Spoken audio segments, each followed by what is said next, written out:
So now moving on to the next part of our today's conference call, it is a good fortune to have His Grace Ram Girdhari Prabhu with us here today. And Prabhuji is going to be enlightening us by walking us through Srimad Bhagavatam, Canto 4, Chapter 8, and verse 24 onwards. Hare Krishna, Prabhuji, are you there on the call? Yes, Mataji. Hare Krishna.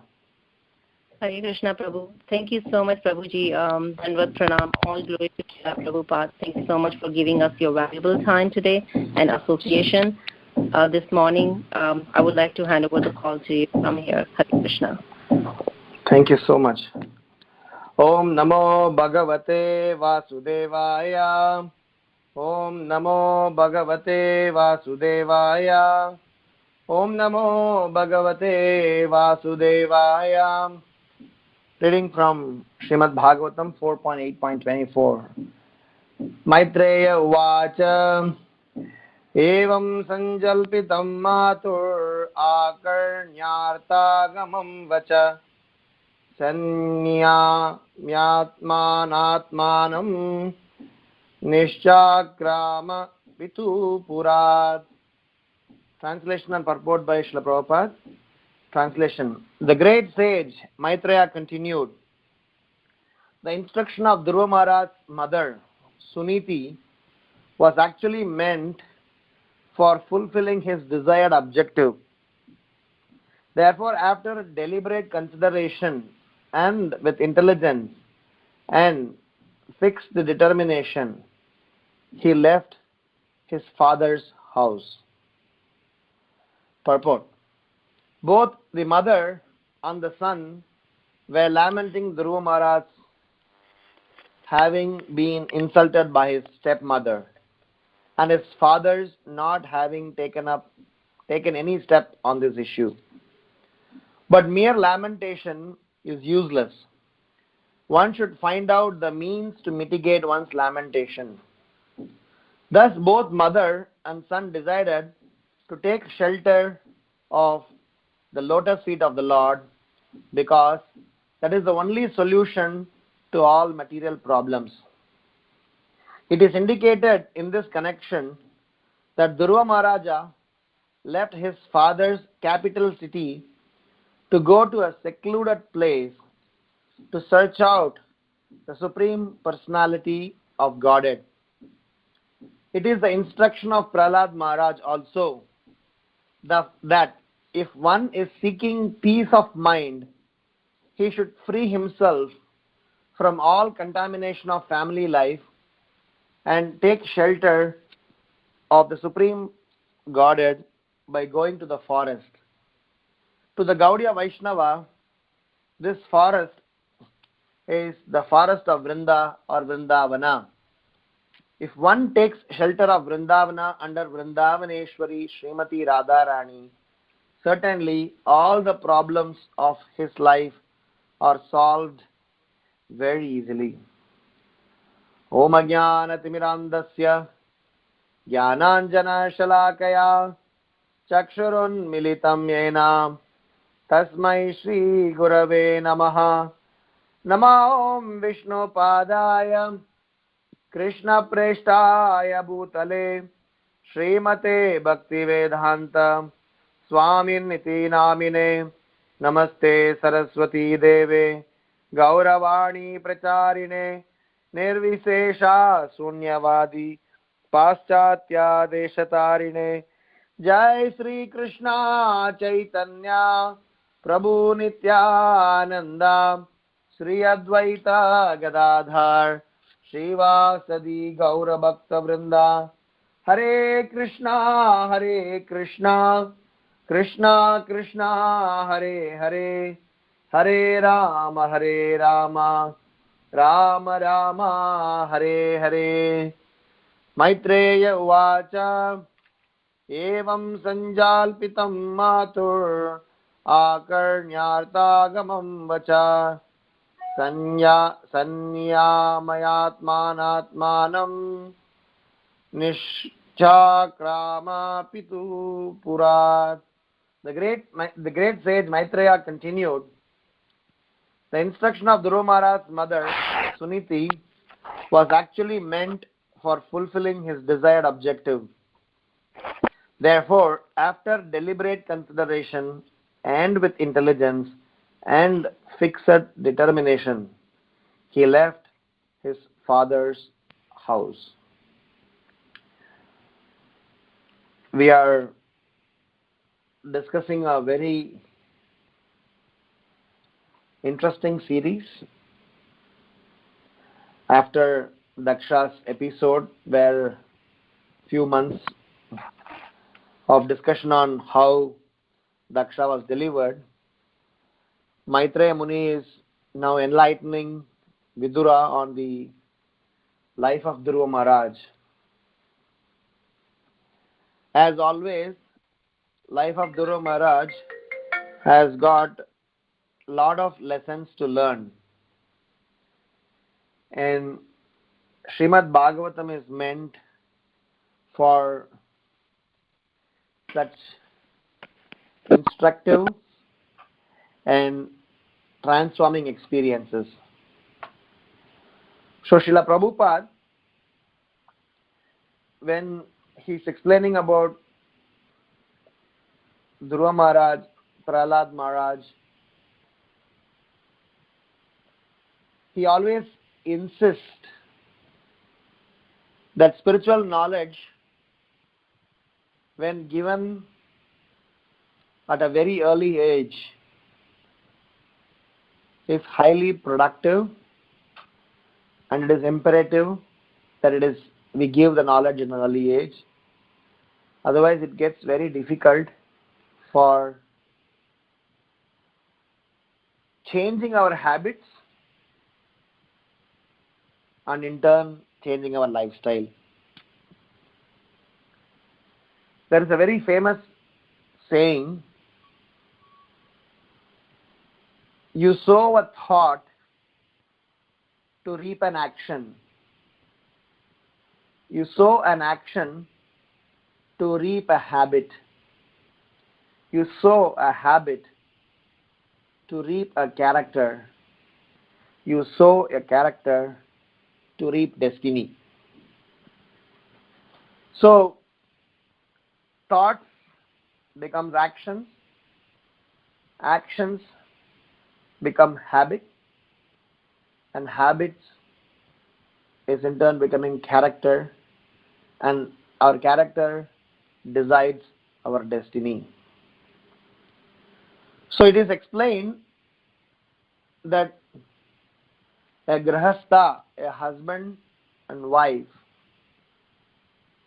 one of the primary responsibility is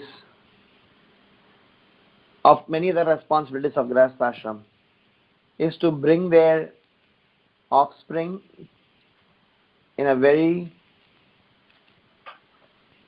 spiritual as well as a responsible way. Grahastha ashram has got many benefits. We are allowed to officially transact money. We have some convenience in terms of allowed sense gratification within a parameter, which is, again, if it is done, we don't call them a sense gratification. But the point is, there are something which only Grahastha ashram has got the privilege, but that comes with a responsibility. Gurur na sasyat, swajano na sasyat, pita na sasyat, jananim na sasyat, daivam na tatsyan, na pati sasasyat, na mokshayeyat, samyuteyam mrityum. Srimad Bhagavatam says, a person should not be a spiritual master, friend, mother, father, husband, if we can't deliver our dependence. Saguru sapita chapi samata bandavo pisa sikshaye chet sada smartum harer namaiva kevalam. Saguru, spiritual master, sapita, father, chapi, samata, mother, bandhavopi sa, relatives or friends. Sikshaye chet sada smartum. All these people are expected to do what? Sikshaye chet sada smartum. They are supposed to encourage, educate, involve their dependents in constantly chanting the holy name of the Lord. Hare Krishna, Krishna Krishna, Hare Hare, Hare Rama, Rama Rama, Hare Hare. The very next shloka is explaining Nishvasena hi vishvasa kada ruddho bhavishyati kirtaniya mato balyat Harer namaiva kevalam. Kirtaniya mato balyat. Please encourage chanting of the holy name of the Lord from the very young age. Kirtaniya mato balyat. Because nishvase nahi vishvasa. Nobody knows how long we are going to live, how long our lifespan is. So hence it is better, before our intelligence gets lost, we try to take up Krishna consciousness at an earlier age. And one more reference from King Kulashekara. He says, Alapinam pratidinam kuru mam mukunda shrivallabeti varadeti dayakareti. So, Srila Prabhupada, when he is explaining about Dhruva Maharaj's episode, many places he explains the importance of giving Krishna consciousness at a very young age, because the thought that is sown, your destiny is defined. So we just finished hearing till verse number 23 of this 8th chapter about the advice given by Dhruva's mother. Srila Prabhupada explains, and Maitreya Muni in turn says, that the entire advice that Dhruva's mother gave is to direct Dhruva Maharaj to get his desired objective achieved. But as you are going to go through this entire episode, instead of getting his desired objective, he gets the ultimate objective. So, Srila Prabhupada in Science of Self-Realization book, if you all have studied them, there is one specific chapter called Material Problem, Spiritual Solution. So, Srila Prabhupada encourages, as practicing devotees, we need to know how we should seek solutions for our challenges. So, with this humble note on Dhruva Maharaj's episode, I would like to turn on this particular verse with some set of reflections. Srimad Bhagavatam opens the eyes of ignorance if we hear that Srimad Bhagavatam from a bona fide self-realized source.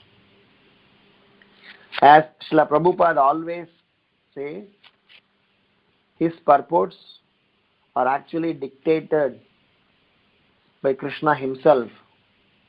So hence, we need to search for the nectar for our self-realization. The first realization that I want to share as a part of this particular shloka is Mother Suniti, when she gave this advice, because actually speaking, she didn't have a solution. She is kind of herself upset because of the situation that Uttanapad was put in or Uttanapada has put her in. And she need to definitely help her son in a way by which he is not stranded. So she kind of encouraged Dhruva that let's take shelter of the Supreme Lord, but for him, no one else can mitigate. She very clearly said the previous verse, I do not find anyone who can mitigate your distress but the Supreme Lord. And she is giving reference to the demigods, goddess of fortune herself, who are dependent on the Supreme Lord. So in our personal life, we are forced and we are pushed in many challenges. By nature, we are put into three types of sufferings: adhyatmic, adhibaudik, atidaivik. Over and above that, because of this nature of Kali Yuga, as explained in Srimad Bhagavatam, first canto, first chapter, text number 10, Prayena Alpa Ayusha Sabya Kalabasmin Yuge Jana Manda Sumanda Matayo Manda Bhagyahi Upadritaha. So we hear what Srimad Bhagavatam explains about Kali Yuga. Mandaha, Sumandaha, Mandabhagya, Upadritaha, Alpa Ayusha. This is what Kali Yuga is all about. Alpa Ayusha means we don't have long lives, we are short lived. Mandaha means lazy. Sumandaga, misguided. Mandabhagya, unfortunate. Ubhadradaha, disturbed. So this is the combination that we are in over and above these three types of suffering. So technically speaking, Kali Yuga has got this situation where we are put into suffering by choice or by force. And we as so-called logical, intelligent human beings are expected to function or desiring to function happily, peacefully, eternally. The nature of the spirit soul is to serve and to be happy. So we search for happiness through some service to somebody, either to our family, either to our pet, or to our nation, or to our friends, or to our senses. Because the constitutional nature of the soul is to serve and to be happy. Technically, this is supposed to be serving the Supreme Lord and in turn being happy.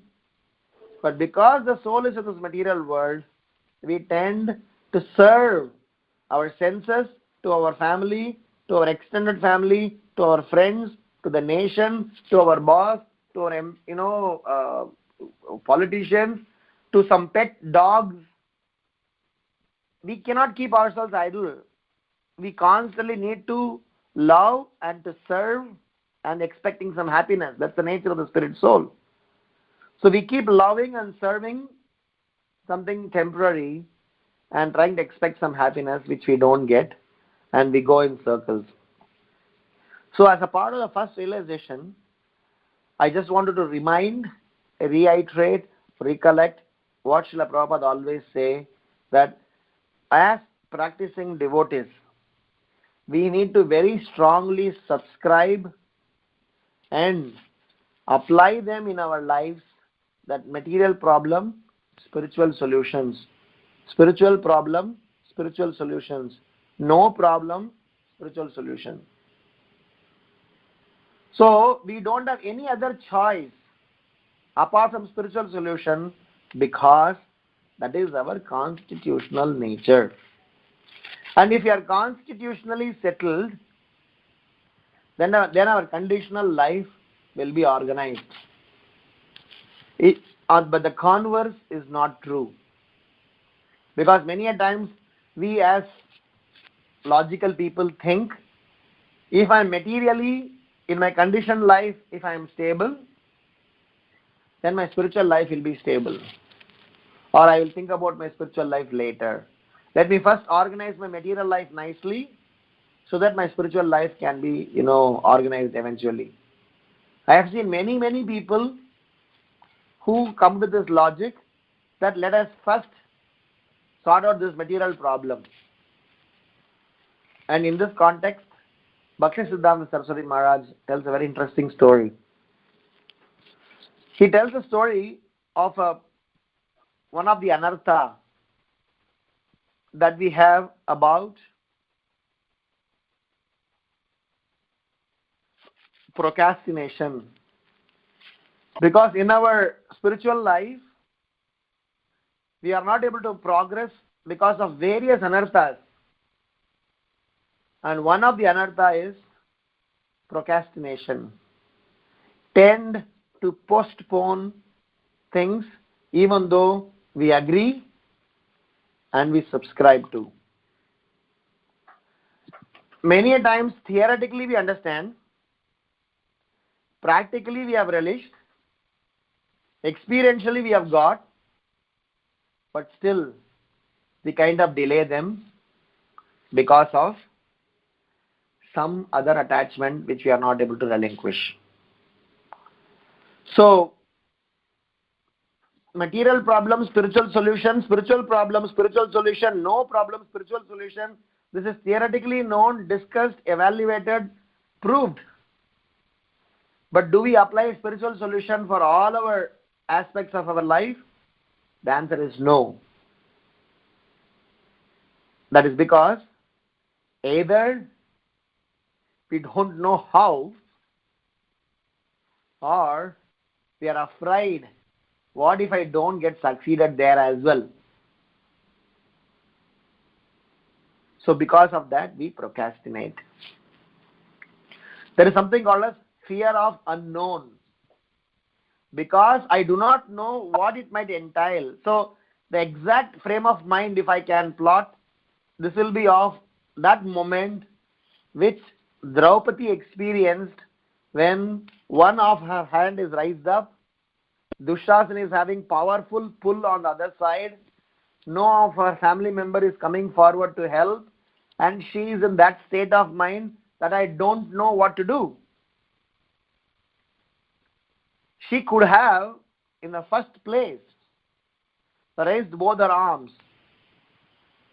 But from the time Dushasana dragged from her place to the assembly, she kept on screaming, fighting, asking for help, and tried to protest, control, fight back. She did everything possible before she surrendered completely. When she raised only one arm to Krishna and held her back with another arm, Krishna was at that time in Hastinapur. Krishna was at that time in Dwaraka. And Krishna was actually playing dice with Satyabhama. So Satyabhama asked Krishna, my dear Prabhu, your devotee is in trouble. Shouldn't you go and help? And Krishna said, she has just surrendered with her one hand up. Let us wait for a few more moments, or maybe have one more game. By then she will surrender with both the hands up. And that's the time when I will go and rescue. So the frame of mind of practicing devotees like all of us, who understands philosophically, but we are not able to surrender, is because of there is something called as fear of unknown, and we procrastinate. We kind of having, false proof, error error-free system. So we have a backup plan. I will pray also. I will do this also. Do that also. I will go and do to 20 other demigods all oblations. I'm sure before coming to Krishna consciousness, I would have done that more than zillion times. Maybe more than one demigod, more than one personality. I make a request and see that any one will kind of rescue me, kind of. So Bhaktisiddhanta Saraswati Maharaj tells a very interesting story where two friends, they were talking and they were living in Navadvip. So one of the friends said, hey, let's go to Mayapur Dham, just on the other side of the Ganges, and take darshan of Mahaprabhu's Janamastan. So this other friend said, yeah, it's definitely a glorious place. Let's go next week.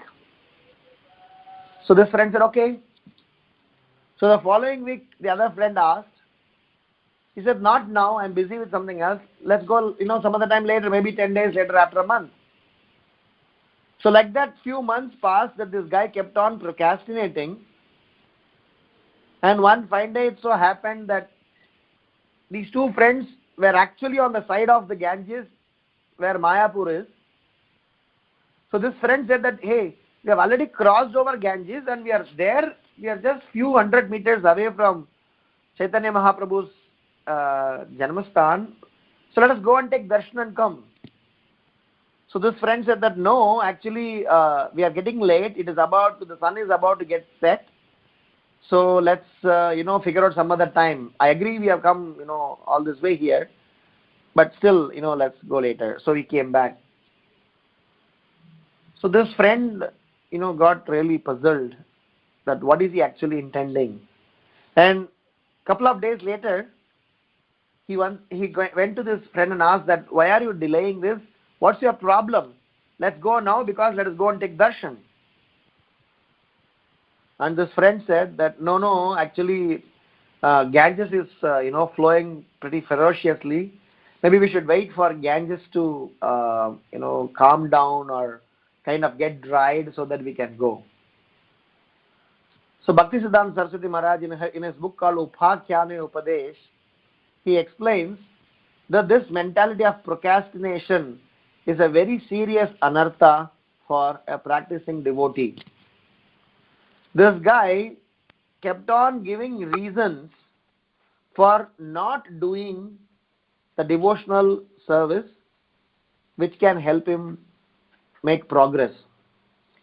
So in our devotional life, we face with such a situation challenge, because of which the most obvious transformation that we could have otherwise got, we get delayed, and in turn we feel Krishna consciousness process is not working on me. So as a first reflection in this current context, what Srila Prabhupada writes here in the purport about spiritual solution for material problem, spiritual solution to be applied for every problem, is something that we all are supposed to learn, apply, inspire, and help devotees to subscribe to.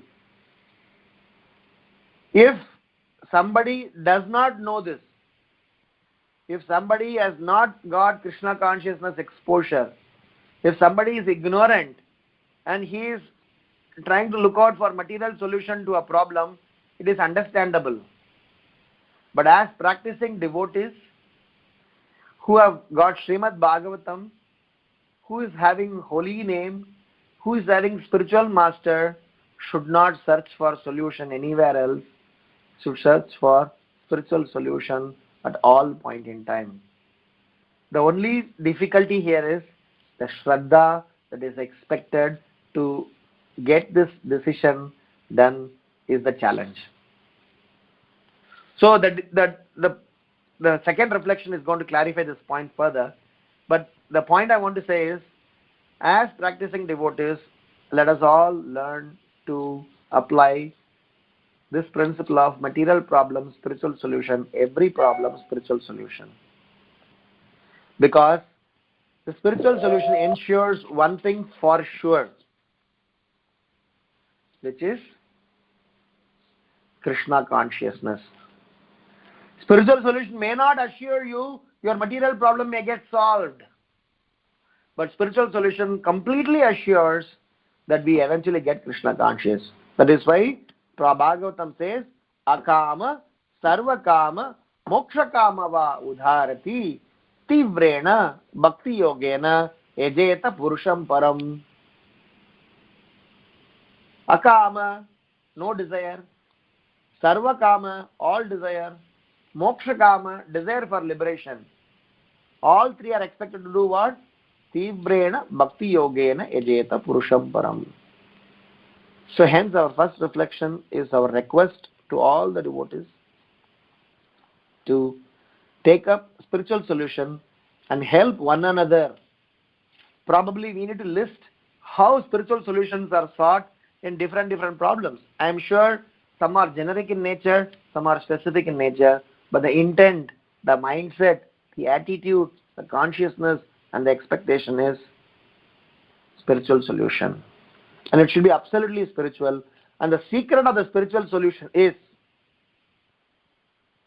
not just some superficial sentimental activity. See, the spiritual solution is to just check if Krishna is in the center of this particular activity. Or how do we make Krishna center of this activity and align this problem out? Or to just see how Krishna is glorified. It is very tough. It is extremely challenging. We need bold and courageous mindset to do this. But if you do this, you will see the result of it in your own lives. Otherwise, everybody else around us will make progress. We will remain wherever we are. Reflection number 2 is about the Siddhanta on challenge itself. Many of us, and over here, even Dhruva Maharaj himself, agreed to take this path of spiritual solution because he get to realize that his desired objective is going to be achieved because my mother has told. So he is taking up the challenge. So in our personal life, as practicing devotees, the Siddhanta of challenge needs to be rightly understood. I have shared this before, but I'll reiterate here in this current context. Challenges are categorized in 3 different conscious levels.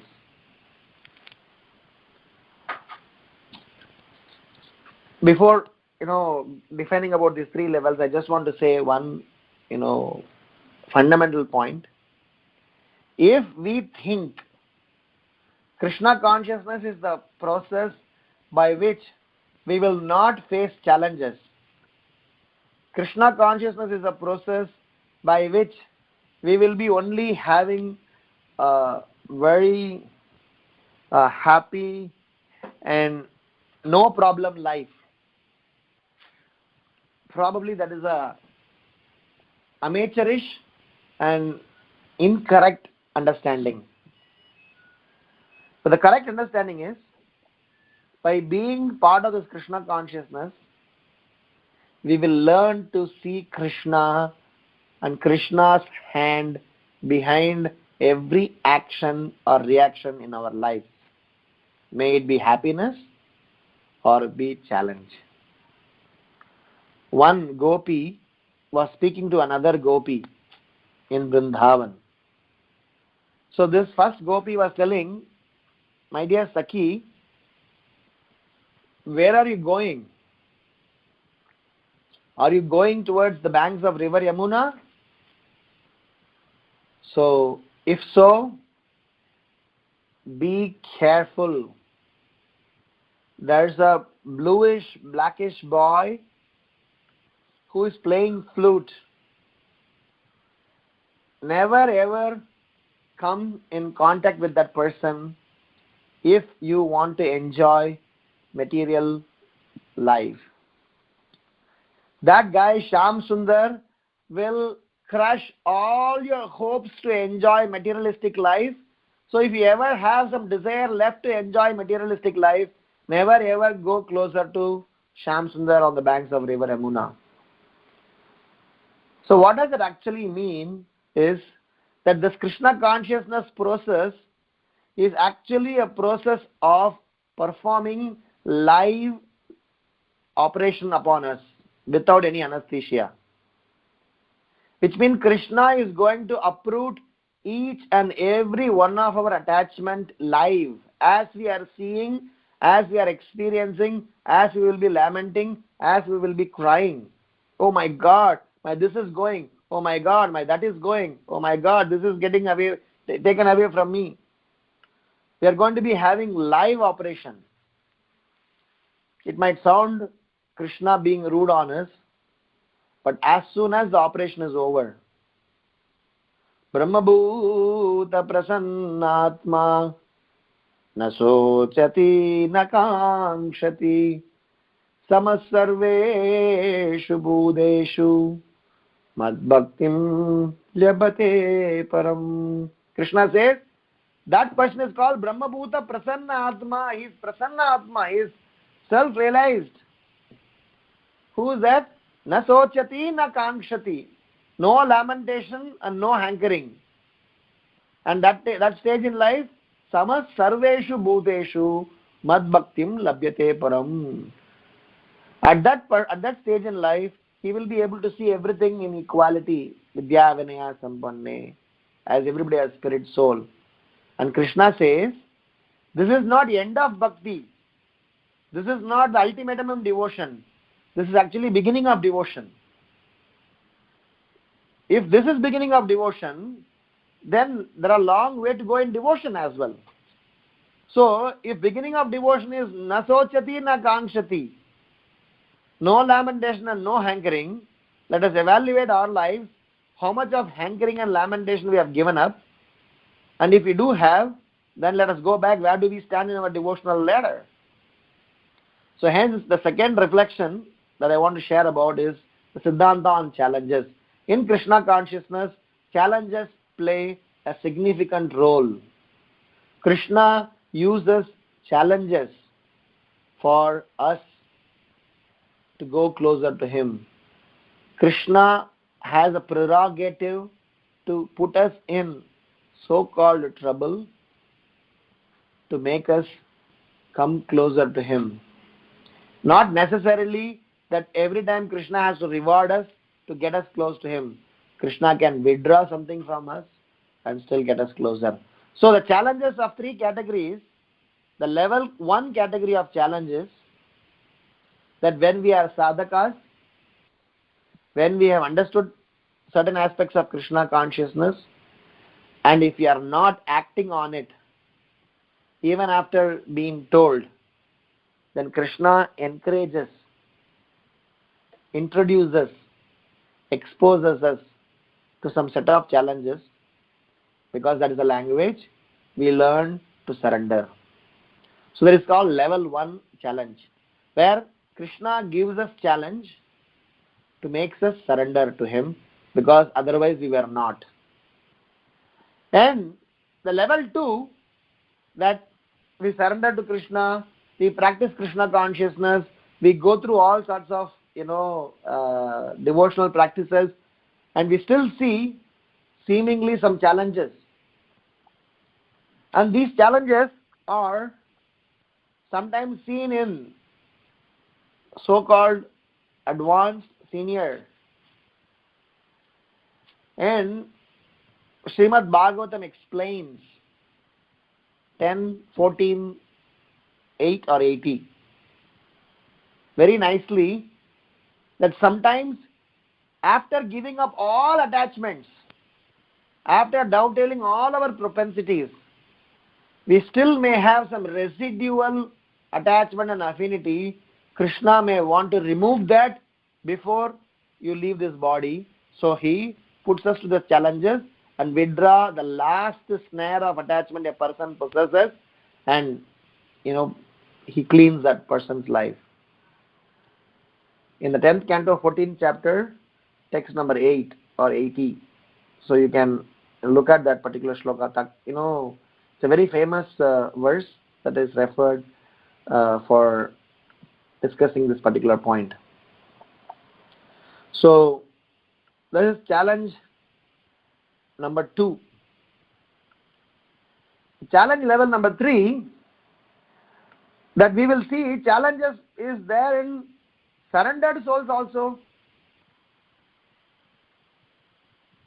The surrendered souls like gopis, like Pandavas, they are all very, surrendered soul. And even them, they are going through some challenges.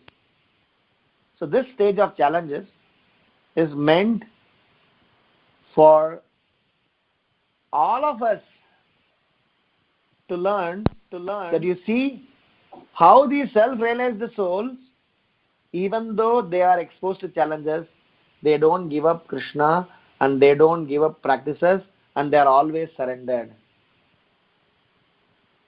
How much ever gopis, Radharani, Vrindavan Vasis, they were upset and crying for Krishna, the more they were crying, the more they were feeling separation, the more they were, angry with Krishna, their Krishna consciousness were increasing multifold at times. Last week we heard about Radharani's episode from different speakers.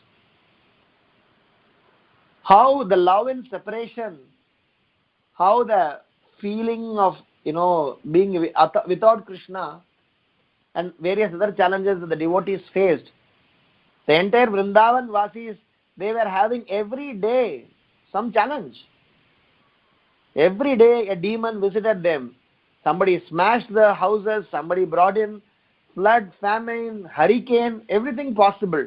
Assume that in our own town every day we have some calamities. Once in a year if a calamity comes, it takes months together for us to get fixed. But what if every day or every other day somebody comes? And so Krishna puts his own dearmost devotees apparently in such a situation and showing it to all of us what it means to be Krishna conscious about me, and it does not matter whether it is happiness or distress. Bhaktivinoda Thakur says in his song Gai Gaura Madhurshware, he sings what? Sukhe Thakur Dhuke Thakur Sada Hari Bole Thakur Grihe Thakur Vane Thakur Sada Hari Bole Thakur Suke Duke Bhulo Na Ko Vadane Hari Naam Koro Re Grihe Tako Vane Tako Sada Hari Bole Tako Suke Duke Bhulo Na Ko Vadane Hari Naam Koro Re. So whether you are in Grihastha or a Vanaprastha sannyasi, in happiness or distress, Vadane Harir Naam Koro Re. Please don't forget the holy name of the Lord. So we have to come to a stage where these challenges, even in challenges we see Krishna, that look at Kunti Maharani, she is demanding for it. Because in challenges also she sees Krishna. So when she sees Krishna, she feels that there are no challenges, apparently. Whether I am in the forest, whether I am, bereft, whether I am in a queen, whatever may be the case, if Krishna is with me, I am happy. So the second reflection hence I want to share is, as devotees, a reason for us to be spiritually solution is because all these challenges that Krishna is giving is his side of solution for us to make it spiritually solutioned.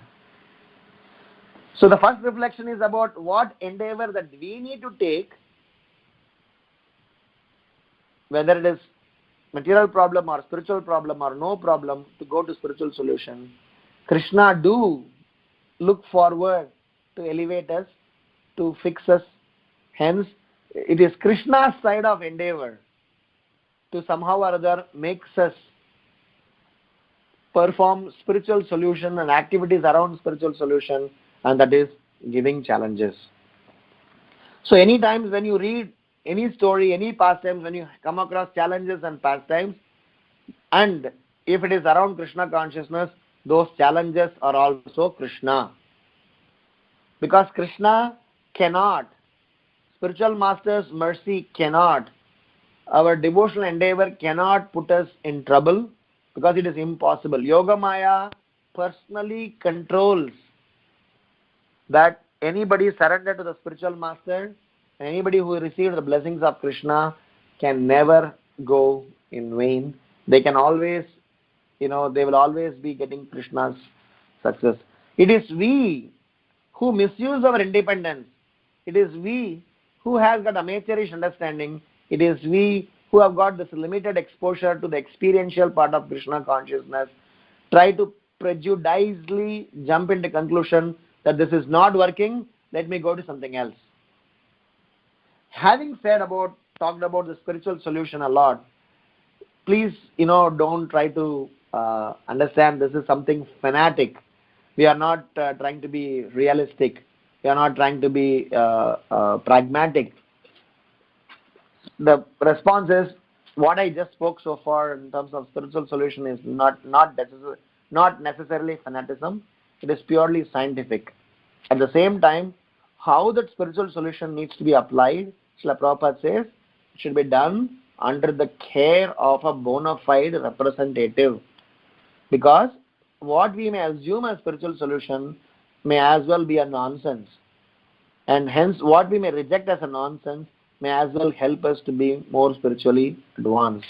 So hence, we need to learn to operate under the care of a bona fide representative of Krishna.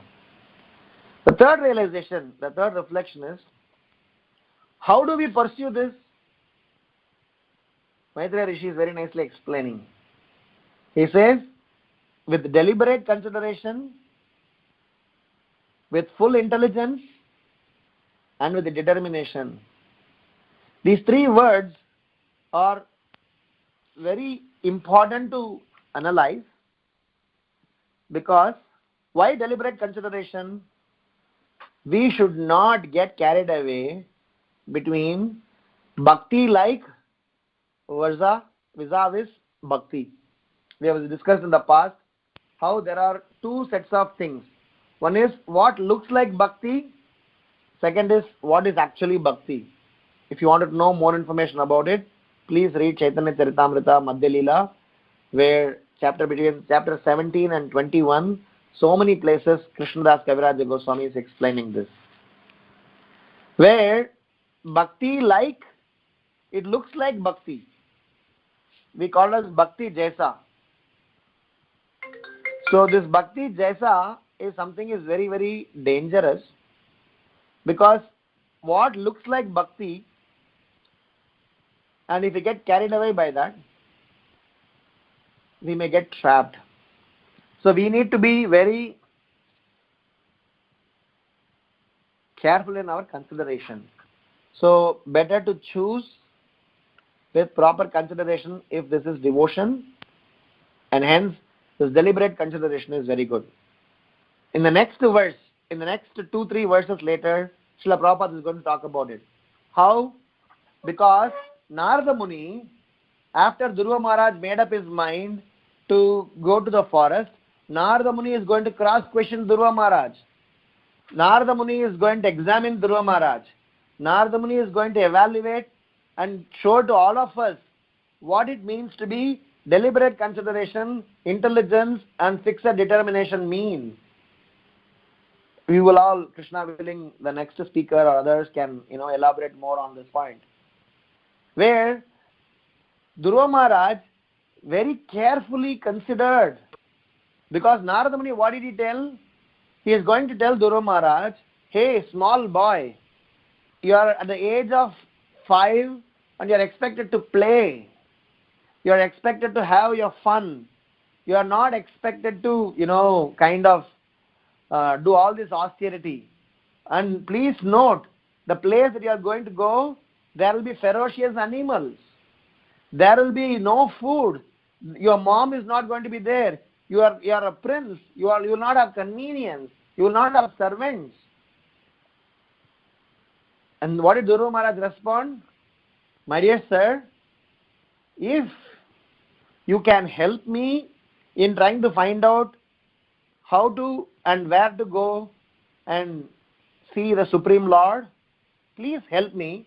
Otherwise, please don't come on my way. So where is the deliberate consideration here? The person who is speaking is actually the Supreme Lord's dearmost servant Narada Muni.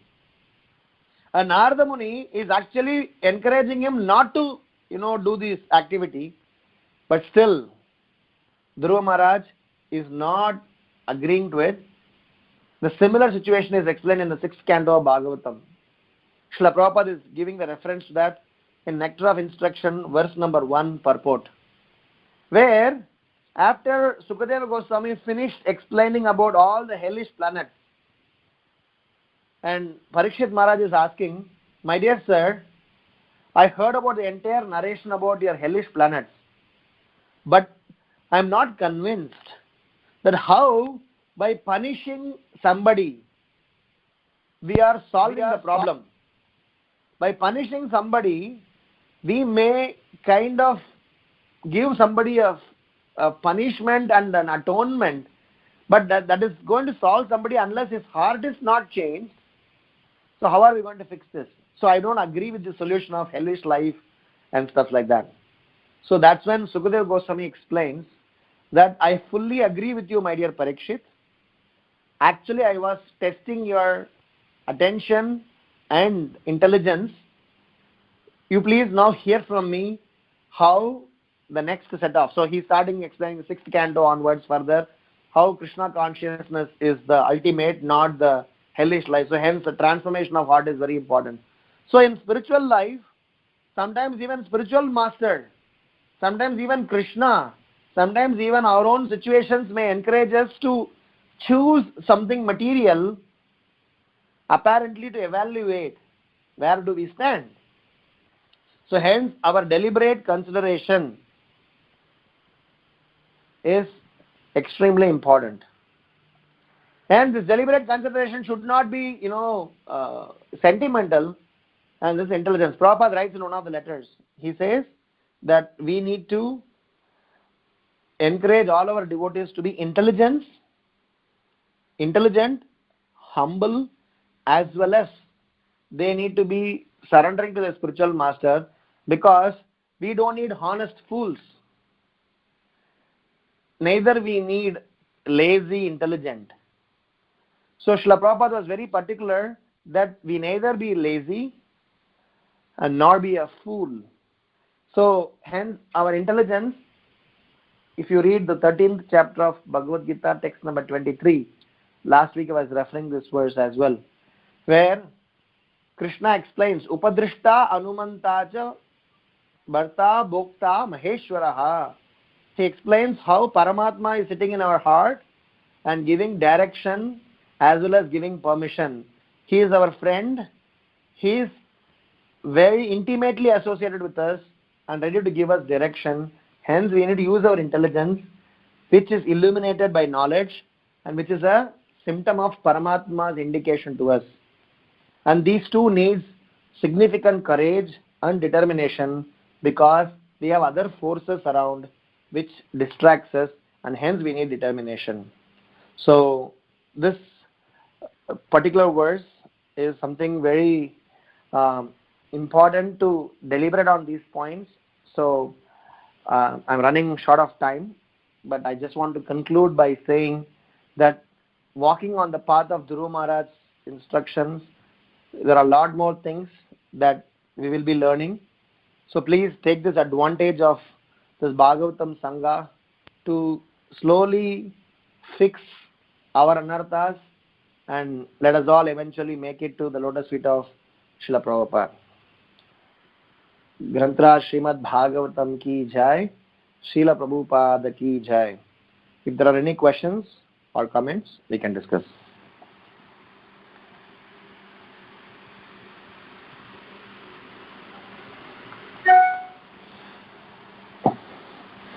Any questions? Hare Krishna Prabhuji. Hare Krishna. Glories to Mother Srila Prabhupada. It's a very nice class, Prabhu. I have one question. Prabhuji, you were telling it's real bhakti begin from Brahmavutta stage. And then while we are practicing, try to practice devotional service, means what it called, Prabhu. Most of the time we actually deviated by false ego, a lot of things, anarthas. Means what we call in this stage? We are called in the preparation to become devotees. We say initiation. What does initiation as a word mean? Initiate. You read the text number 5 and 6 of Nectar of Instruction, Srila Prabhupada writes, initiation is not an achievement. Initiation is the beginning of our spiritual life.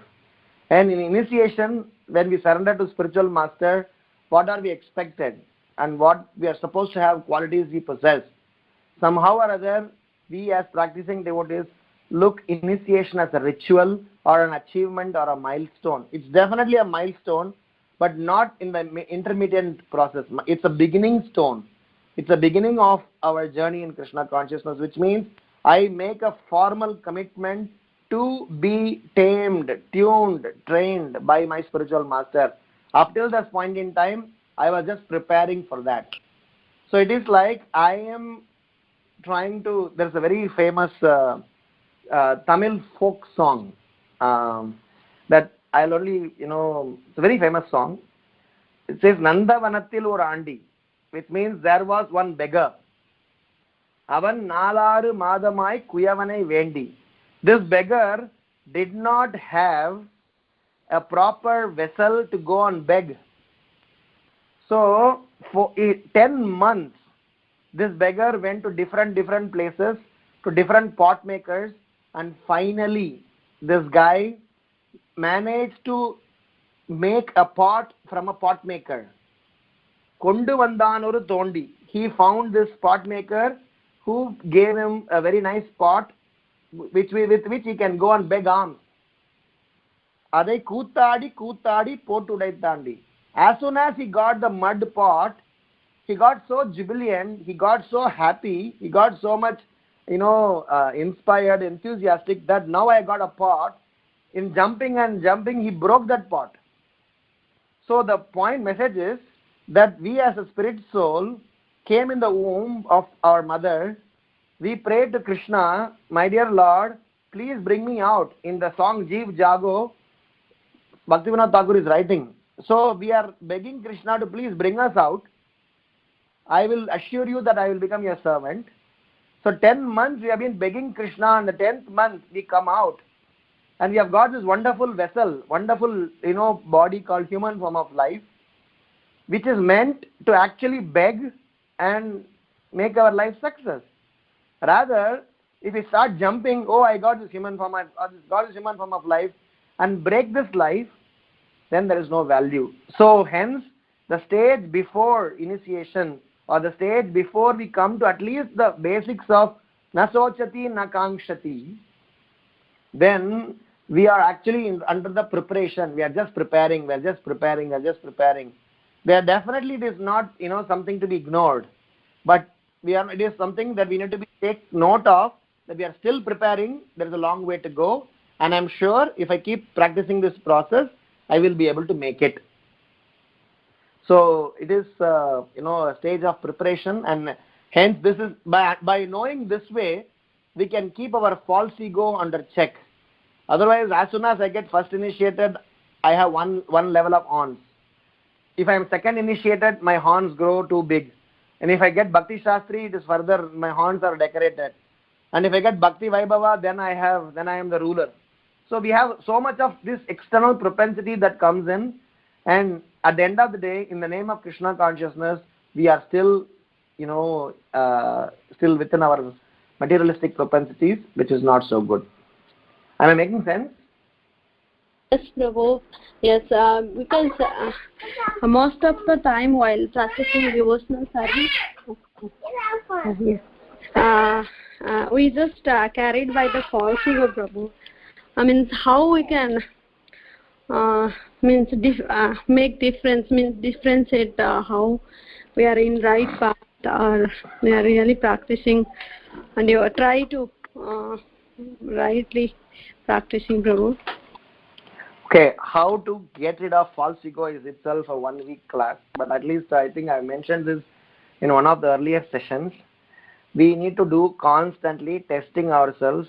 If your question is that how do I know I'm out of false ego, then yes, we have a lot of checkpoints. So there are 3 levels of test. I think I've shared this in one of the earlier sessions. Level 1 test is 3-point testing. Level 2 testing is 6-pointed testing. Level 3 testing is 12-pointed testing. Let us only talk about level 1 and level 2. Level 1 testing is what? They do these three test points. Am I developing taste in chanting Hare Krishna Maha Mantra? Number 2, how much of my sense gratificatory propensity is coming down? Number 3, how much of my enviousness towards other living entities is coming down? If these are 3 things that you yourself know, nobody else will know. And nobody else may know, may not know, but we ourselves easily know. Am I developing taste in chanting? Yes. My desire to enjoy sense gratification has come down? How much of envy towards other living entities? If you come and say that, Prabhuji, I am not envious to anybody but for 2 people, still we are envious. Envious should be 0 at our side, then we are making progress. This is level 1. If you want to know further testing, further granularity of testing, we discussed about the 6 stages of testing in terms of our testing the standards of our Krishna consciousness. I think we had one day full session on this. And one of them is, you need to check how much our utsaha, how much enthusiastic are we. And second is, how is our service attitude? Am I attached to my own service? Third is, while doing service, how much I am cooperative? And number 4, am I getting questions in my own Krishna consciousness? If I never get questions, if I never have some inquisitiveness to learn and apply, then there is a problem. And how much my chanting quality is improved and how much envy has reduced. So these 3 points become 6, 3 additional gets added, which is enthusiasm, service attitude, and cooperatively doing service. And in fact, in our Bombay, wherever we are preaching, so we have conducted a quantitative analysis. We have given some ratings to us to even self-assess ourselves. So Krishna consciousness is a process where we need to assess. In our job we assess. In our personal life we assess. In our spiritual life we don't assess. We don't have goals. We don't have. In our material life, if next year, if my salary is not revised, if my position is not revised, in my comfort I am not advanced, we have a concern. In our spiritual life, what better we have achieved from last year to this year? Probably we don't have anything great to state. So a good practitioners are the ones who keep analyzing themselves, not others, and that way we can check our ego. But this ego as a conversation is itself a very big topic. Ego means edging God out. So anything that will not let us come closer to Krishna is ego. And hence, maybe Krishna willing, sometime we can have a conversation only on ego. Is that okay? Yes, Prabhu. Yeah, you mentioned the 3 things before class also. And Prabhuji, I have another question in your answering. So when we analyze our anarthas, we can realize that much of anartha we have, or that much of anartha because practicing with devotees, that much of I read out. When we realize these things, how we can more further practice, get rid out this whatever anartha we have. Application. We hear, and what you hear you apply. Then only anartha will go. It is like, I know I have a disease. I went to a doctor and discussed about the disease. He gave a treatment and prescription. I went and purchased the tablets, and the tablets are in front of me. So all these things are great, first class. But what if you don't gulp the tablet? If you don't eat the tablet, all the other things still remain incomplete. So, whatever we discuss in Srimad Bhagavatam, with the help of a bona fide representative, we should apply. And in one place, Chaitanya Mahaprabhu says, if you are applying, have patience. Because if you are saying that, Prabhu, I am applying, I am practicing, I am regular, I am sincere, everything is going great, then don't worry. This process works. Keep patience, because out of the 6 principles of Sharanagati, one of the principles is Rakshishyati Visvaso. Krishna will protect, and it is happening, and he will do that. So, Anukulyasya Sankalpa, Pratikulyasya Varjanam, Rakshishyati Visvaso. Have a very strong faith that Krishna will protect. If everything is going good, things are not going good, fix it. I mean, it's easily said than done, I agree, but at least it can be stated this way. Yes, Prabhu, it's very nice. Prabhuji, the devotee can go ahead. If nobody has one question, I will ask one question later on. The devotee, they can ask if they have a question. Any other questions or comments? Yes, Hare Krishna. Hare Krishna. Hare Krishna. Hare Krishna, Prabhuji. Yes. Prabhuji, going by the purport of Srimad Bhagavatam, page 332, for the Gaudiya Vaishnavas, this forest is the forest of Vrinda or Vrindavan. If one takes shelter of Vrindavan under Vrindavaneshwari, certainly all problems of his life are solved. Prabhuji, does this aspect apply in Varnashram, or does this aspect apply right from Brahmacharya to Vanaprastha? Okay. I had 5 reflections today, and the 5th one was about discussing this point. Just that I was running out of time, I did not speak about it. So I will explain this from one of the episode happened in my life. So I got married in Mayapur Dham. My wife and their family, they used to live in Mayapur before marriage. So our marriage happened in the Rajapur Jagannath temple, and that day evening me and my wife Sorry, Prabhu. Please mute the phone. We are not able to hear. So me and my wife went to take blessings from Jananivas Prabhu and Pankajangri Prabhu.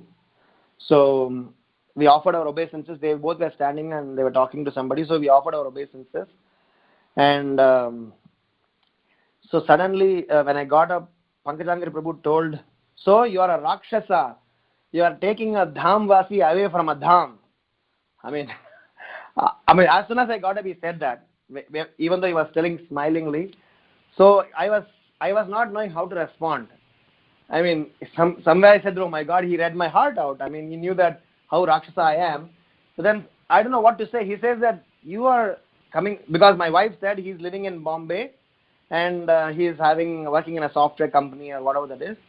So he said that you are a Rakshasa. You are taking the Dhamvasi away from Dham, because my wife and family used to live there for 4 or 5 years before that. So then I was kind of in a spot. Then he wanted to make the situation much more easier. So he kind of asked, so what are you doing in Bombay? And somehow Krishna's mercy, my wife came for rescue, and she said, he preaches in Bombay. I mean, she said she didn't want to say other things, but she said he's preaching in Bombay. Probably she was kind enough to save me there. And as soon as Pankajangri Prabhu heard this, said, that's very nice. So long as you are preaching the glories of Sri Chaitanya Mahaprabhu, that place becomes Dham. So this particular point what Srila Prabhupada is explaining is applicable for everybody. And it is part of Chaitanya Mahaprabhu's recommendation of Panchanga Bhakti. In Panchanga Bhakti, one of the Anga is residing in Holy Dham. Now, residing in Holy Dham actually literally means we should reside in Holy Dham. But in our own understanding, in our own progress in Krishna consciousness, we need to naturally develop the desire. As of now, somebody is in USA, somebody is in Bombay, somebody is in different places. So, how do we fulfill that at this point in time? Eventually, yes. But at this point in time, we need to create Dham. We need to create an atmosphere where Krishna and Srila Prabhupada's glories are glorified. At least in that place, we are protected by the same Vrindavaneshwari in the form of Sri Chaitanya Mahaprabhu, and bestows unlimited benediction to make us experience a dham whilst we are in the city. So the message that I want to say is not about my personal life. The message that I want to say is that when we are living away from dham, Srila Prabhupada's mercy, by Gauranga Mahaprabhu's mercy, if we glorify Krishna, if we win more and more souls to Srila Prabhupada, then it gets compensated and we get an effect of dham even in the city. Like how an embassy in a particular country, it's like an American embassy in India. Within the embassy compound, all the rules and regulations are controlled by USA. But physically the embassy is residing in Bombay or Delhi or Chennai or wherever that is. But the activities and rules are as per the United States. Similarly, even though we may apparently be in city, we all desire to live in dham, but if we are, for whatever reasons we have to be in city, then we better preach, surrender, and win more and more souls to, Srila Prabhupada and Krishna, so that we create a spiritual embassy within the area that we live and continue to remain in dham. So hence, this principle is applicable for everybody, and it is part of Panchanga Bhakti. Am I making sense? Totally, I totally agree. But when we talk from a devotee point of view, wherein the whole family is into Krishna consciousness and the children are following the Gurukul system of education, so that means how do I put it? That means they are following the words of Srimad Bhagavatam, which by their karmic reaction is supporting them. I mean, the parents reside in Dham, the children go to the Gurukul, they get married, settled there, or they become brahmacharis. So, ideally, this is what is being projected by the Shastra? This is what I wanted to know. No. Shastra, these are all, what have you listed now, they are all external. Initiation, shika, kantimala, tilak, dhoti, kurta, you doing arati, you are having janayu thread, everything is external. Tyaktva turnamashesha mandalapati shrenim sada tuchavad bhutva dina ganesha kau karunaya. Srinivasacharya is singing in the Sadgoswami Ashtakam. What is he saying? Tyaktva turnamashesha mandalapati shrenim sada tuchavad. These Goswamis of Vrindavan, they have given up all the, identification. They have given up their, Brahmin thread, they have given up their sannyasi danda, they have given up everything, they are in copins. Why? Because they do not want any other recognition but for only one thing. I am servant of Krishna. All this that we just said about being Gurukul, devotee family, everything is glorious and nice, that's not a problem. But if that is what is in our head and not Krishna, then we are failure. All these things that Srila Prabhupada created is definitely appreciated so that we are Krishna conscious. If you are not Krishna conscious, then all these things are external. Am I making sense? Yes, totally, yes. I agree. And so, what I mean to say is that if there are families who are husband, wife, father, mother, everybody is Krishna conscious, devotees, want to practice and live in Vrindavan Dham, glorious, that's exactly what Srila Prabhupada encourages. But make sure that within ISKCON, within the surrounding of, within the lifestyle of our devotees, sometimes gradation or understanding of what spirituality and what actually, they are consciousness in is something that needs to be analyzed and assessed. So, hence I was trying to say from the hard side of it, where we need to look at our consciousness rather than external things. I am not discouraging or discounting families and devotees who are very nicely practicing and choosing to be there. We have clarified the doubt. Thank you so much. Hare Krishna. Hare Krishna. Hare Krishna, Prabhuji, Dandavat Pranam, all glories to Srila Prabhupada. Thank you so much, Prabhuji, for very, very wonderful class. As I say, means every time you bring very nice point, we all will look forward for your class. Thank you so much, Prabhuji. Hare Krishna. Hare Krishna. Thank you. Hare Krishna, Prabhuji, Dandavat Pranam, Srila Prabhupada Ki Jai, Srila Gurudev Ki Jai. Very nectarian class. How nicely you explained the Bhagavatam class that we can apply in the day-to-day life.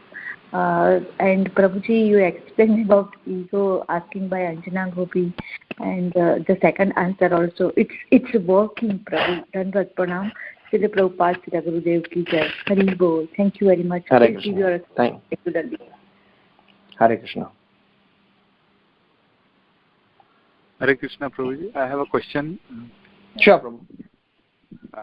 So, Prabhuji, how do you distinguish between our own sadhana and seva?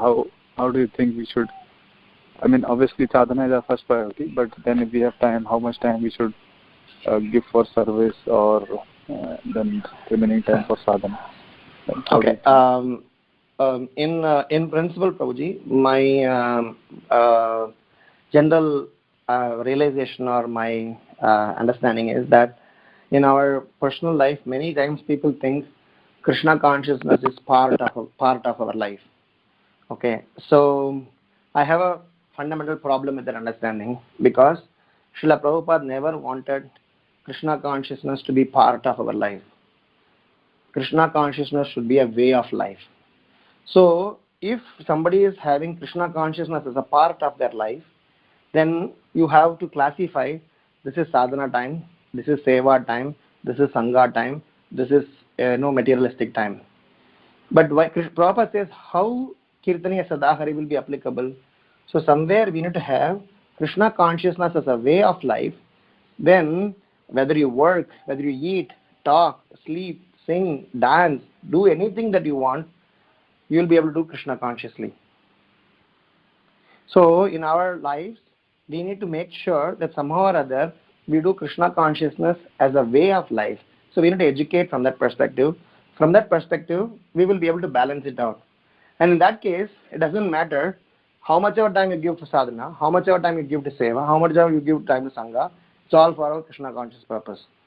Now, having said that, as practicing devotees, it is imperative for us to fulfill the commitments that we have given to our spiritual master in such a way that the services are done in a way to fully execute what we have committed. We need to keep up that. If we do not fulfill the responsibilities that we have accepted, so then we have an offense. So in that perspective, if we accepted a service and that demands time, so we better need to fulfill that. Otherwise, my understanding is Krishna consciousness is a way of life. Am I making sense, Prabhu? Yes, Prabhu. Thank you. Thank you.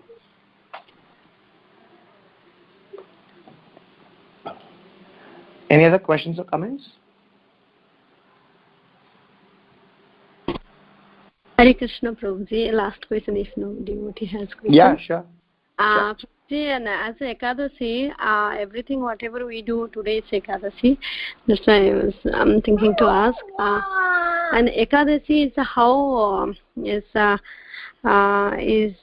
how can we glorify? Means more engaged in devotional service, Prabhu. How can we glorify Krishna more in Ekadashi? Anything you do in Ekadashi towards Krishna is glorified. Whether you chant more, whether you read more, whether you sing more, whether you serve more. See, the fundamental point we all need to understand is Krishna consciousness is not a gross item. Because in materialistic context, there is something called as big, small, good, bad, light and heavy. So this is from a materialistic angle that we can differentiate. So in service or in Krishna consciousness, there is nothing called good service, bad service. Every service is pleasing Krishna. Just that which service we will be able to do in the right frame of mind so that we get closer to Krishna is what we need to think. Otherwise, what happens is that in our Krishna consciousness journey, we will have a difficulty in understanding this particular fact that we'll always differentiate. Oh, I would prefer to do deity worship service more than keeping up the chapels. I'll give you a small story. Harikesh Maharaj, he's now a Harikesh Prabhu, whatever. So he was personal servant of Srila Prabhupada. And in those days, being a personal servant to Srila Prabhupada is a very high profile service in terms of not everybody gets that opportunity. So one day Prabhupada called Harikesh Maharaj and said that, so you have to go to Germany and not be anymore with us here. So Harikesh Maharaj started to cry and started to feel guilty, saying that maybe he must have done some serious aparad or something like that. So he asked Srila Prabhupada, sorry, please forgive me for the offenses. Srila Prabhupada said that nothing doing, you have to go to Germany. After a few months, there was an annual festival in Mayapur. So everybody gathered in Mayapur. That time Harikesh Maharaj came with some set of Srila Prabhupada books translated in German language, printed and published, and gave it as an offering to Srila Prabhupada. That time Srila Prabhupada was so happy and said, you see, I told you, you were hesitant to go to Germany. Now you see what wonderful service you have done. So what Srila Prabhupada was trying to highlight is, being close to spiritual master physically is not something better than doing something for the spiritual master's desire. So he was trying to teach a principle that as Krishna conscious, we need to learn to see everything in connection with Krishna, and anything connection with Krishna, whether it is Krishna's toe nail or Krishna's shika or Krishna's face, everything has got same Satchit Ananda effect. So from that perspective, my humble realization is, on Ekadashi day, anything to do with Krishna, anything to glorify Krishna and Krishna's devotees will multiply the effect of Ekadashi's effect.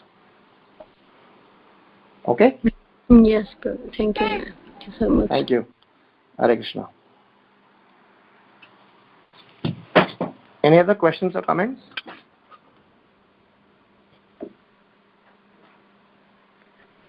Hi, Krishna Prabhu. Yes, actually, I just want to maybe follow up a little bit on your answers just now. Sure. On the one hand, I understand that all service is, is on the transcendental level, Mm-hmm.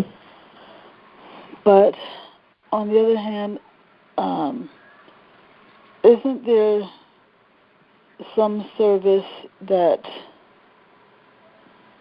might be better than other service? When I say that because, let's say, your spiritual master has asked you to do one thing. Okay. But you Okay, thank you for bringing this question up. Okay.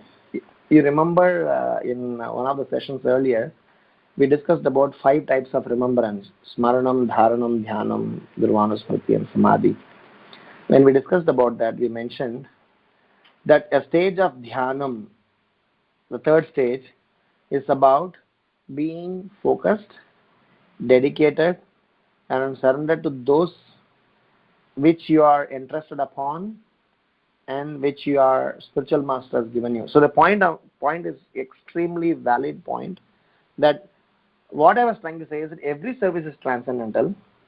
Like every medicine out there, bona fide medicines in the medical shops are medicine. But what suits to your own psychophysical nature is chosen and given to you by your spiritual master. So there are some medicines which are generic, which is applicable for everybody. It's like a sadhana. And there are some specific medicines which your spiritual master has given you, understanding your ability and psychophysical nature.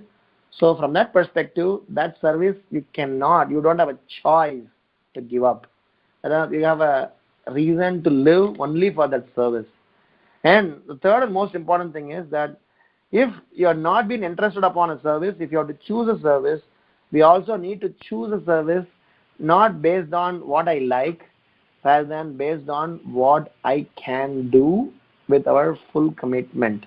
Okay, of course, it will be also what I like in terms of I am able to relate to. This is not an emotional decision because the whole congregation, everybody is desiring to go and do that service.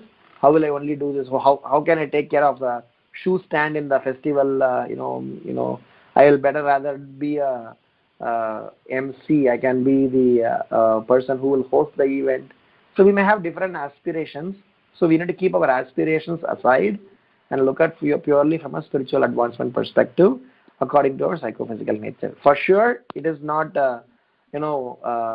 open to all same set of services. It is definitely customizable according to individuals' understanding and surrender. Okay, so if I understood you properly, you said that there is one type of service is sadhana, which everyone has to do. Japa and, forex like that, chanting, reading. And then there's, aside from that general service. Okay, yes. Aside from that general service that everyone has to do, then there's specific service that's applicable to a particular person only. Yes. And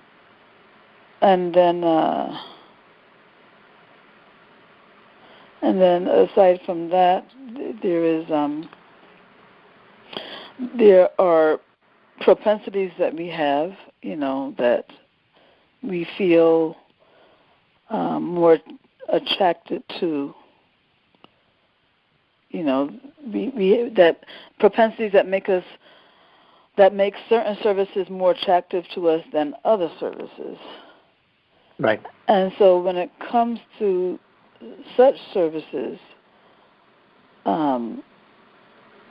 we should engage in those services which we feel that we can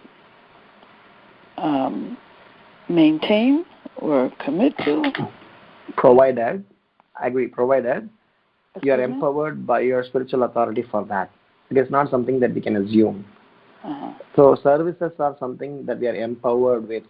Apart from the basic sadhana and general service, every other service is something that we are supposed to be entrusted upon by our authorities, by the spiritual master.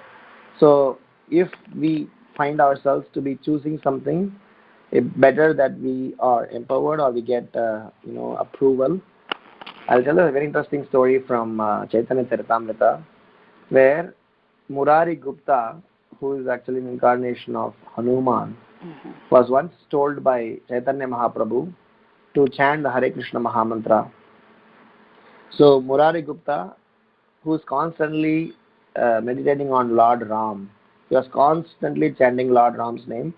One day Mahaprabhu called and said that you have to chant Hare Krishna Mahamantra henceforth. So Murari Gupta, being very attached to Chaitanya Mahaprabhu, he agreed and he went home. The next day morning he came crying and weeping to Sri Chaitanya Mahaprabhu and said, Sri Chaitanya Mahaprabhu, that I really tried and everything possible that I was thinking to do to chant Hare Krishna Mahamantra, but whenever I think of chanting the Hare Krishna Mahamantra, all I could chant was only Lord Ram's name. So, and what I am used to be doing, glorifying Lord Ram. So, and he started crying and saying, I'm so unfortunate that I'm not able to fulfill your orders. So Mahaprabhu hugged Murari Gupta and said that I was actually testing your devotion, my dear son, that what you are doing is absolutely perfect, and that's the perfectional stages of Krishna consciousness. So hence, don't change what you have been doing. I just want to demonstrate to the whole world what it means to be surrendered to your spiritual master or to your authority. So what I mean to say is that apart from sadhana and general services and specific services that we are assigned to, we may also be desiring some service. In that case, we need to definitely check with our spiritual authority if that desire can be facilitated. If not, we just do what we are asked to. Maybe it is not something that we may have chosen, But if you are asked to do, and if it is from a bona fide source and you have accepted that source, it's better that we value them over other opinions. Mm-hmm. And then if you choose to do some service, maybe it can't be called service in this case, but if you choose to do some service that has not been authorized, then will that service have any value at all? It will definitely be having value. It will be definitely having a value, but it is generally not a situation where your chosen services are ignored or not respected, unless or otherwise they come out of an ego. Sometimes because of our materialistic conditioning, we try to prove a point. Okay, you didn't let me do this, I will prove a point and ensure I do it.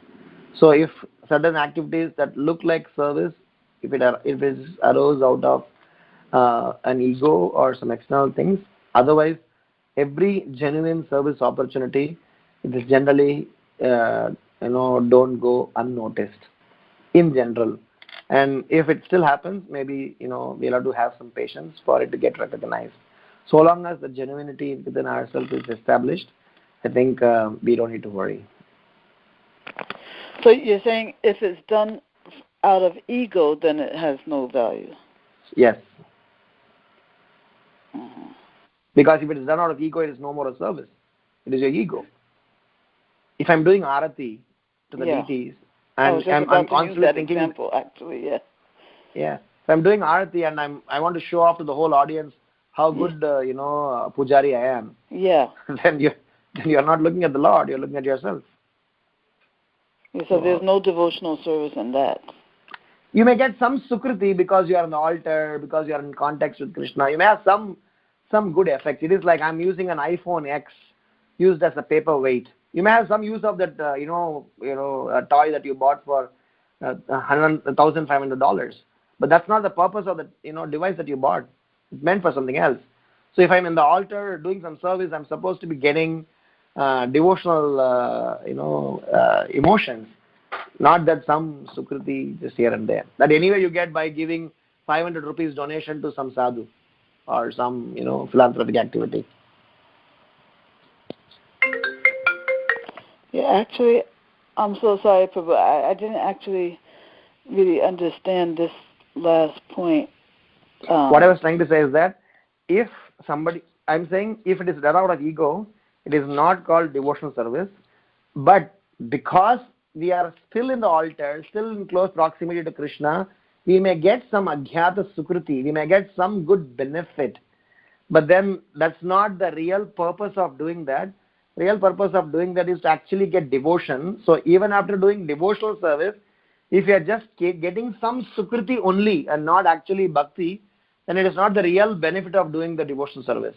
The real purpose of doing devotional service is we get the devotion. Mm-hmm. Making sense? Yes, but still using this example of doing arati, right, out of ego. Yes. There are certain limbs of devotional service that are inherently spiritual. My understanding is that they're inherently spiritual regardless of the mentality in which they are done. Like, for example, chanting Hare Krishna. Right. If you're even chanting Hare Krishna to make people feel like you're a great devotee, chanting so many rounds so that you get this recognition. Mm-hmm. But, it's still direct devotional service, inherent. It is. I'm not saying it is not having effect. If you read Harinam Chintamani, Haridas Thakur is explaining what he just explained.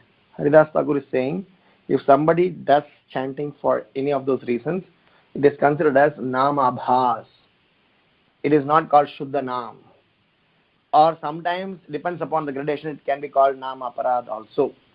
So, Nam is pure.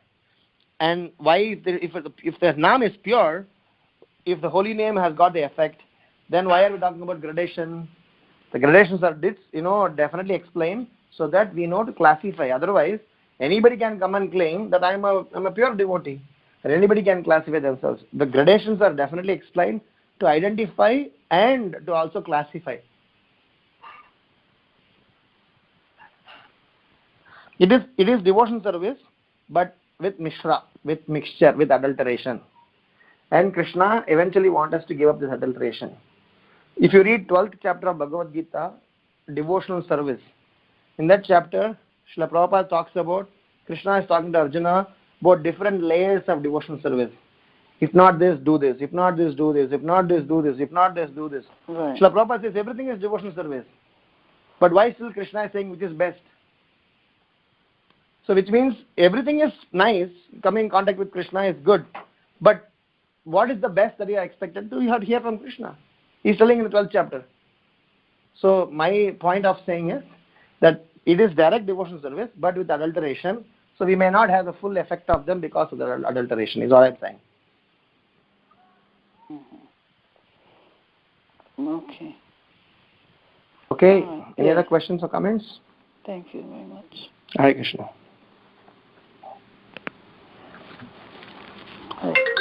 If there are no more questions for Prabhuji, we can close this call. Prabhuji, thank you so much for such a wonderful association today, and we would like to have your association again in future. Thank you so much, Prabhuji.